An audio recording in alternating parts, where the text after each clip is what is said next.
BNP নিয়ে গন্ডগোল করার সময় নাই। সারা পৃথিবীর মুসলমানদেরকে, হিন্দু, ইহুদি, বৌদ্ধ, খ্রিস্টানদেরকে মোকাবেলা করার জন্য এখনই বের হওয়ার সময়। জোরে বলেন কথা ঠিক না বেঠিক? কেন আমি এই কথা বললাম? প্রিয় ভাইরা, কালকে ফেসবুকে দেখলাম ভারতে অসংখ্য মুসলমানরা কাঁটাতারের বেড়া দিয়ে পার হয়ে আসতেছে। ভারতের সরকার নতুন আইন করেছে, এই আইন যদি ভারতে কার্যকর হয়, ভারতের বুকে কোনো মুসলমান টিকে থাকতে আর পারবে না। এই আইন যদি কার্যকর হয়, সেদিন বেশি দিন বাকি নাই যেদিন বাবরি মসজিদের জায়গায় যেভাবে অন্যায় ভাবে মানে মন্দির করলো, ওইভাবে সব মসজিদ ভেঙ্গে ঘুরে দিবে, সেদিন বেশি বাকি নাই। প্রিয় ভাইয়েরা, ভারতের অজামরা করার মানে হলো আমরা অশনি সংকেত লক্ষণ করতেছি। হাসেন না, আপনি মনে করতেছেন হুজুর ভারতে যাওয়া হোক, আমরা তো ভালো আছি। আপনিও থাকবেন না ভালো, সেদিন বেশি দিন দূরে নাই। এক লোক উকিলের কাছে গিয়ে বলতেছে, আমি সত্যি মানুষ মারছি স্যার, আমি তো খুনের আসামি, কিন্তু আমাকে জামিন দেওয়া যাবে? অ্যাডভোকেট অনেক চিন্তা ভাবনা করে দেখে আইনের কোনো ফাঁক ফোকর নাই। তখন বলতেছে, তোমাকে একমাত্র উপায় হলো তোমাকে একটা কাজ করা লাগবে। কি? বলতেছে, আইন দিয়ে তোমাকে বাঁচানো যাবে না। এখন আইন যেখানে খাটে না, তোমাকে তাই সাজা লাগবে। কি?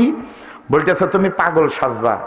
আদালতে তুমি যখন দাঁড়াবা, তোমাকে যাই বলুক, তুমি খালি বলবা ভ্যা, মানে যাই কোক, তোমার জবাব খালি কি হবি?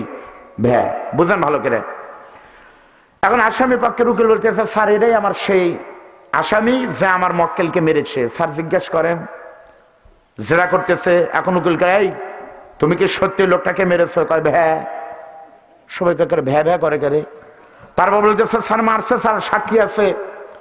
রামকৃষ্ণপুর বং থেকে লোকটা দেওয়ার সময় রাস্তার সাথে সাইকেল থেকে নামার পরে লাঠি দিয়ে মাথায় বাড়ি দিয়েছে, আমরা তিনজন দেখছি। উকিলকে মারনি? এই যে স্যার তার ভিডিও ফুটেজ। মারনি? কয় ভ্যা। যাই কয় তাই ভ্যা ভ্যা করে। এখন আসামি পক্ষের উকিল বলতেছে, স্যার এর সাথে তো মানে গন্ডগোল করে লাভ নাই স্যার। হাকিমকে বলতেছে, স্যার আপনি তো দেখতেছেন লোকটা সেটা পাগল, ওকে যাই বলেন ভ্যা ভ্যা করবে।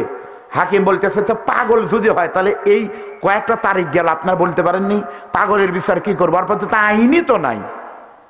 পাগল মনে করে তখন ছেড়ে দিয়েছে। উকিল এখন বলতেছে কন্ট্রাক্টের 5 লাখ টাকা। পিছন দিয়ে এসে বলতেছে, বেটা ভ্যা ভ্যা করা বাদ দিয়ে টাকাগুলো দে। এবার বলতেছে, কত টাকা? তোমাকে 5 লাখ টাকা দেওয়া লাগবে, তোমাকে আমি জামিন দিলাম। তখন এই লোকটা আদালতের মতো বলতেছে ভ্যা। উকিল কয়, বেটা ভ্যা ভ্যা করিস, টাকা দে। কয় ভ্যা। উকিল কয়, কি রে আমি তোকে বলি টাকা দে, তুই এখনো ভ্যা ভ্যা করিস? কয় কি কন আপনি ভ্যা। উকিল তখন বলতেছে, হাই রে, আমি যদি জানতাম এই ভ্যা দিয়ে আমার সর্বনাশ হবে, তাহলে আমি আর বলতাম না।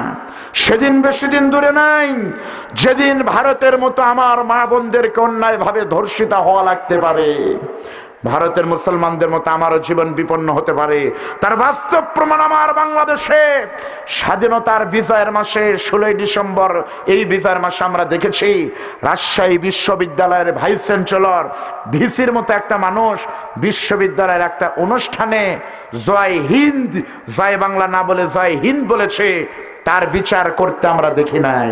এটা অশনি সংকেত বাংলাদেশের জন্য, স্বাধীনতার জন্য এটি একটি বড় হুমকি। জোরে বলেন কথা ঠিক না ঠিক?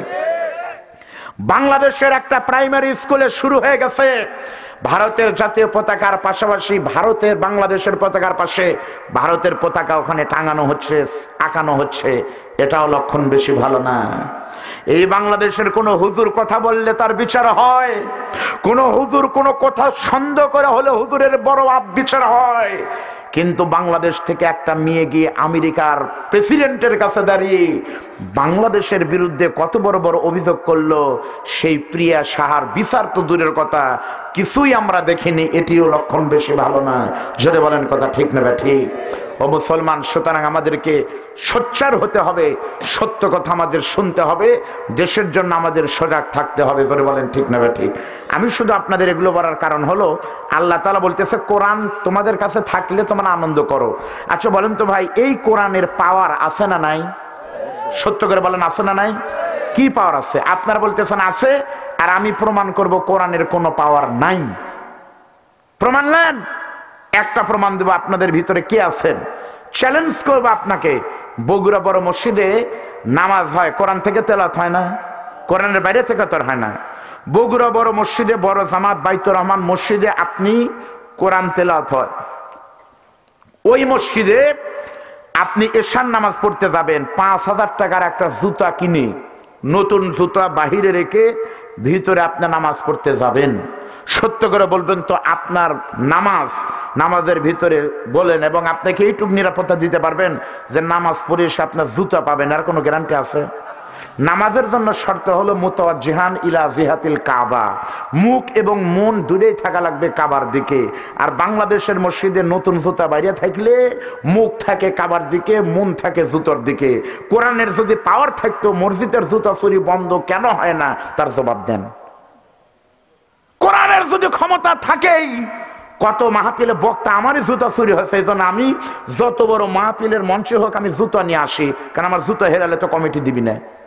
আমি যদি কই মাউন ভাই আমার জুতা হেরাছে, কি করা যায়? মাউন ভাই কবে হুজুর আল্লাহর উপর ভরসা করেন, ইন্নাল্লাহা মা'আস সাবিরিন, ধৈর্য ধারণকারীদেরকে আল্লাহ ভালোবাসে। আমার বাংলাদেশে কোরআন দিয়ে জুতা চুরি বন্ধ হয় নাই।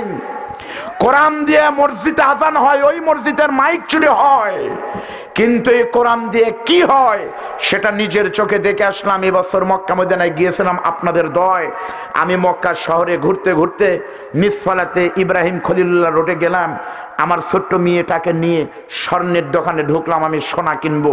ইতি বছর আজান হলো খানায় কাবা থেকে, আল্লাহু আকবার হলো, সঙ্গে সঙ্গে সৌদির যে মালিক সে খালি যাওয়ার সময় বললো খালাস।